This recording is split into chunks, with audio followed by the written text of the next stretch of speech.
Stellt euch für einen Moment die Welt vor, die hinter der Welt liegt.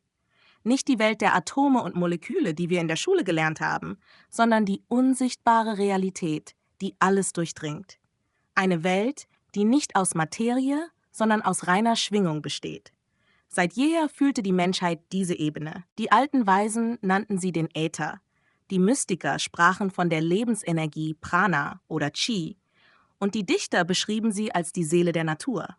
Doch was, wenn diese unsichtbare Welt nicht mehr nur Gegenstand von Spiritualität und Philosophie ist? Was, wenn sie zum Schlachtfeld der Zukunft geworden ist? Ein Schlachtfeld, auf dem nicht mit Kanonen, sondern mit Frequenzen gekämpft wird? Wo nicht mehr der Körper, sondern der Geist selbst zur Zielscheibe wird? Willkommen bei der Frequenz der Wahrheit. Heute lüften wir den Schleier der sichtbaren Welt und tauchen ein in die stille, aber mächtige Realität der Schwingungen. Wir werden die Wissenschaft entschlüsseln, die es erlaubt, Gedanken zu lesen, Gefühle zu pflanzen und die Wahrnehmung zu lenken. Die Frage, die wir uns stellen müssen, ist nicht mehr, ob dies möglich ist, sondern wer hält den Regler in der Hand, wenn unsere eigene Symphonie des Bewusstseins zur Disposition steht. Um zu verstehen, wie diese unsichtbare Kontrolle funktionieren kann, müssen wir zuerst verstehen, was wir selbst sind: schwingende Wesen. Unser Gehirn ist kein stummer Computer, der nur Nullen und Einsen verarbeitet. Es ist ein Bündel aus Milliarden von Neuronen, die ständig elektrische Impulse aussenden. Diese Impulse erzeugen ein elektromagnetisches Feld, eine Schwingung, die wir mit einem EEG messen können, die Gehirnwellen. Jeder Zustand unseres Bewusstseins hat seine eigene Frequenz, seine eigene Melodie. Wenn wir mitten im Leben stehen, im Stress, bei der Arbeit, beim Diskutieren, dann vibriert unser Gehirn auf der Beta-Frequenz. Es ist das laute, chaotische Café des Alltags, voller Gedanken und Reize. Wenn wir zur Ruhe kommen, die Augen schließen, in einen leichten Traum gleiten oder kreativ sind, wechseln wir in die Alpha-Schwingung. Dies ist der Zustand des fließenden Lernens, der Meditation und der Inspiration. Hier öffnet sich das Tor zum Unterbewusstsein. Gehen wir noch tiefer, erreichen wir die Theta-Ebene. Dies ist die Frequenz der Träume, der tiefen Emotionen, der kindlichen Neugier und der intuitionellen Erkenntnisse. Und schließlich, im tiefsten, traumlosen Schlaf, schwingen wir auf der Delta-Frequenz, ein ozeanischer Zustand der reinen Existenz, der Heilung und der Regeneration. Es gibt sogar die Gammawellen, die höchsten und schnellsten Schwingungen, die in Momenten plötzlicher Erleuchtung, universeller Liebe und Aha-Erlebnissen auftreten. Das ist unsere persönliche Frequenzlandschaft. Doch hier kommt das verblüffende Prinzip der Resonanz oder Synchronisation ins Spiel. Unser Gehirn, wie jeder schwingende Körper, hat die natürliche Tendenz, sich den Rhythmen seiner Umgebung anzupassen.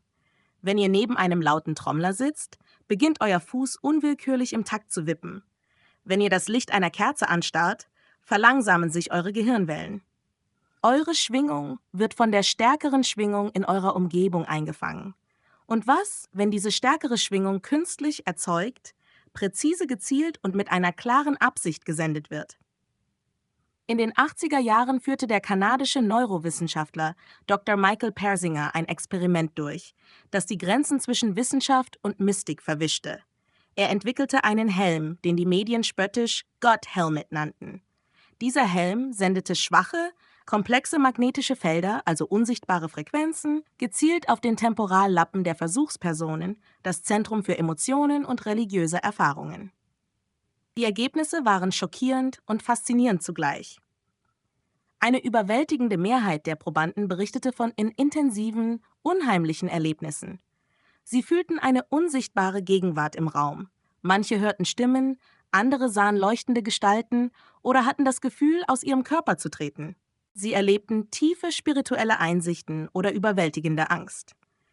Die Erlebnisse waren subjektiv absolut real. Doch sie wurden nicht von einer göttlichen Quelle oder einem Geist ausgelöst. Sie wurden durch eine präzise Frequenz ausgelöst, die die neuronalen Schaltkreise des Gehirns wie ein Musiker eine Geige zum Klingen brachte. Persinger hatte bewiesen, dass die tiefsten spirituellen und psychischen Erfahrungen des Menschen an eine physikalische Schwingung gekoppelt sind. Er hatte den Schalter für die mystische Erfahrung gefunden. Die Frage, die sich daraus ergibt, ist beängstigend.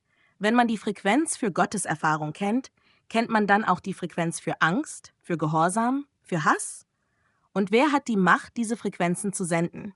Schon Jahrzehnte zuvor hatte ein anderer Pionier, Dr. José Delgado von der Yale University, diese Frage auf eine noch direktere Weise beantwortet. In einem berühmt-berüchtigten Experiment im Jahr 1963 betrat er einen Stierkampfplatz. Ein wütender Stier mit über 500 Kilogramm stürmte auf ihn zu. Doch Delgado blieb ruhig. Er drückte einen Knopf an einer kleinen Fernbedienung, die er in der Hand hielt. Sofort blieb der Stier wie erstarrt stehen, nur wenige Meter vor ihm, und drehte dann friedlich ab. Im Gehirn des Stiers befand sich ein winziger implantierter Chip, ein Stimulsiver, der auf Funksignale reagierte. Mit dem Druck auf den Knopf hatte Delgado eine bestimmte Region im Stiergehirn stimuliert, die den Angriffsimpuls sofort blockierte. Er hatte nicht den Körper, sondern den Willen des Tieres aus der Ferne gesteuert. Delgado träumte von einer Psycho-Civilized Society, einer Gesellschaft, in der Verbrechen und Aggression nicht durch Gefängnisse, sondern durch elektronische Gehirnregler kontrolliert werden. Eine Utopie der Ordnung oder eine Dystopie totaler Kontrolle? Während der Westen noch zögerte, forschten die Sowjets bereits fieberhaft an ähnlichen Technologien. Ihre LIDAR-Maschine, ein Gerät, das niederfrequente Strahlung und Lichtblitze kombinierte, wurde bereits in den 60er Jahren verwendet, um Gefangene in einen Zustand der Suggestibilität und des Schlafes zu versetzen. Sie war eines der ersten Systeme zur sanften Gehirnwäsche. Das Rennen um die Kontrolle des menschlichen Geistes durch Frequenzen hatte längst begonnen. Für das Militär war diese Technologie der heilige Gral. Eine Waffe, die keine Spuren hinterlässt, keine Granatlöcher reißt, sondern still und leise die Kommandzentrale des Feindes, sein Bewusstsein lahmlegt. In geheimen Projekten auf der ganzen Welt, unter Decknamen wie Stargate oder Peak, wurde die psychotronische Kriegsführung perfektioniert. Man entwickelte Frequenzen, die ganze Bevölkerungsgruppen in Unruhe versetzen, Panik auslösen oder in apathische Lethargie stürzen können. Man erforschte synthetische Telepathie, also das Übertragen von Gedanken und Befehlen direkt von einem Gehirn zum anderen, eine Technologie, die heute in Patenten beschrieben wird. Man dachte sogar daran, die Ionosphäre, die schützende Hülle unserer Erde, als gigantischen Verstärker zu nutzen. Das Projekt HAARP in Alaska, offiziell zur Erforschung der Ionosphäre, kann gewaltige Energiemengen in den Himmel schieben und diese wie ein riesiger Radiosender wieder zur Erde zurückrichten. Kritiker fragen, ist das wirklich nur Forschung oder ist es der globale Schalter für eine planetare Gedankenkontrolle? Die gleichen unsichtbaren Kräfte, die als Waffe der Zerstörung dienen können, besitzen jedoch eine andere, eine heilende Seite. Dies ist die Welt der Energieheilung. Die Grundannahme ist einfach und genial. Krankheit ist eine dissonante Schwingung. Ein Zellcluster, ein Organ oder sogar der ganze Körper ist aus seiner harmonischen Resonanz geraten. Heilung bedeutet, die ursprüngliche gesunde Frequenz wiederherzustellen. Geräte, die mit spezifischen Heilfrequenzen arbeiten, wie die von Royal Rife in den 30er Jahren entwickelt, sollen in der Lage sein, Krankheitserreger durch gezielte Schwingung zu zerstören, ohne gesundes Gewebe zu schädigen. Moderne Brainwave-Entrainment-Geräte nutzen Licht und Klang, um das Gehirn sanft in die heilsame Alpha- oder Theta-Schwingung zu führen, Stress abzubauen und die Selbstheilungskräfte zu aktivieren. Sogar das HeartMath Institute hat wissenschaftlich nachgewiesen, dass das Herz ein 1000-mal stärkeres elektromagnetisches Feld erzeugt als das Gehirn. Ein Zustand der Herzkohärenz, also ein harmonischer, geordneter Herzrhythmus, kann nicht nur unser eigenes Gehirn und unsere Gesundheit positiv beeinflussen, sondern sogar die Gehirnwellen von Menschen in unserer unmittelbaren Umgebung. Die Frequenz ist also der universelle Schlüssel. Sie kann heilen und sie kann kontrollieren. Sie kann verbinden und sie kann trennen. Sie kann die Tür zur Erleuchtung öffnen und den Abgrund zur Manipulation. Und das bringt uns zur Gegenwart. Zu den Menschen, die heute behaupten, Opfer dieser stillen Technologie zu sein. Sie nennen sich Targeted Individuals, gezielte Individuen. Ihre Berichte sind verstörend und einheitlich. Sie sprechen von Stimmen im Kopf, die nicht die ihren sind. Von plötzlichen, unerklärlichen Stimmungsschwankungen, von tiefster Traurigkeit zu blinder Wut in Sekunden. Von körperlichen Schmerzen, Brennen auf der Haut, dem Gefühl von elektrischen Schlägen, ohne dass ein Arzt eine Ursache findet. Sie leben in einem Zustand ständiger Paranoia, der aber vielleicht keine Paranoia ist. Wie soll man jemandem beweisen, dass man von unsichtbaren Frequenzen verfolgt wird? Wie soll man unterscheiden, ob ein Gedanke echt ist oder ein eingepflanztes Signal?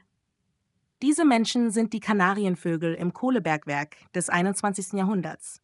Ihre Leiden könnten die Vorboten einer Zukunft sein, in der die Grenze zwischen dem eigenen Ich und fremder Kontrolle endgültig verschwimmt. Gleichzeitig baden wir alle in einem Meer aus künstlichen Schwingungen. 5G, WLAN, Bluetooth, Elektrosmog, ein ununterbrochenes Rauschen digitaler Frequenzen, das unsere subtilen biologischen Felder durchdringt. Wir wissen noch nicht, welche langfristigen Auswirkungen diese permanente Bestrahlung auf unsere feinstoffliche Energie, auf unsere Bewusstseinsschwingung hat. Und dann gibt es noch die sanfte Mind Control der Algorithmen. Soziale Medien, die unsere Emotionen durch gezielte Inhalte manipulieren.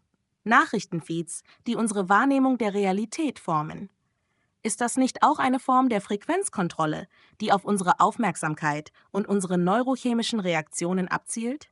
Jene, die ein Regierungssystem errichten wollen, das auf der Bevormundung aller Menschen durch eine Handvoll Personen basiert, nennen dies eine neue Ordnung. Es ist jedoch weder neu noch Ordnung.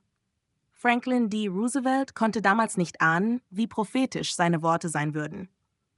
Die neue Ordnung ist vielleicht keine politische Ideologie mehr, sondern eine technologische. Die Handvoll Personen könnten die Ingenieure in Silicon Valley, die Agenten in geheimen Laboren oder die anonymen Betreiber von KI-Systemen sein. Die Bevormundung geschieht nicht durch Gesetze, sondern durch die unsichtbare Steuerung unserer Schwingungen. Doch es gibt einen Gegenpol. Einen Weg aus dieser scheinbar ausweglosen Situation. Der Schlüssel liegt nicht darin, sich vor der Welt zu verstecken. Der Schlüssel liegt darin, die eigene Frequenz bewusst zu meistern. Je mehr wir über unsere eigene Schwingung wissen, je mehr wir lernen, sie zu spüren, zu reinigen und zu stärken, desto weniger anfällig werden wir für fremde, dissonante Einflüsse. Durch Meditation, durch Aufenthalte in der Natur, durch heilende Musik, durch Atemtechniken. All das sind Methoden, um die eigene Symphonie wieder in Einklang zu bringen, um den eigenen Takt zu finden. Wenn unsere eigene Schwingung stark, klar und harmonisch ist, dann kann keine fremde Frequenz uns mehr aus dem Takt bringen. Wir werden zum unempfindlichen Resonanzkörper für Manipulation und zum empfänglichen Kanal für Wahrheit. Die Frequenz der Wahrheit zu erkennen, bedeutet, die Herrschaft über die eigene Schwingung zurückzugewinnen. Es ist der erste und wichtigste Schritt zur wahren inneren Freiheit in einem Zeitalter der unsichtbaren Kräfte. Diese Reise in die Welt der Frequenzen hat uns vielleicht mehr Fragen als Antworten gegeben. Aber genau das ist der Zweck der Wahrheitssuche: aufzuwachen und zu fragen. Was denkt ihr über diese unsichtbare Welt der Schwingungen? Habt ihr schon einmal die Kraft von Frequenzen am eigenen Leib gespürt? Sei es auf heilende oder auf beunruhigende Weise? Teilt eure Gedanken, eure Erfahrungen und eure Ängste in den Kommentaren unten. Lasst uns dieses wichtige Gespräch gemeinsam führen. Wenn ihr diese Arbeit unterstützt und mehr über die Frequenz der Wahrheit erfahren wollt, dann abonniert bitte diesen Kanal und aktiviert die Glocke, um keine Folge zu verpassen. Vielen Dank, dass ihr heute wieder dabei wart. Bleibt wachsam, bleibt in Schwingung und bleibt wahr.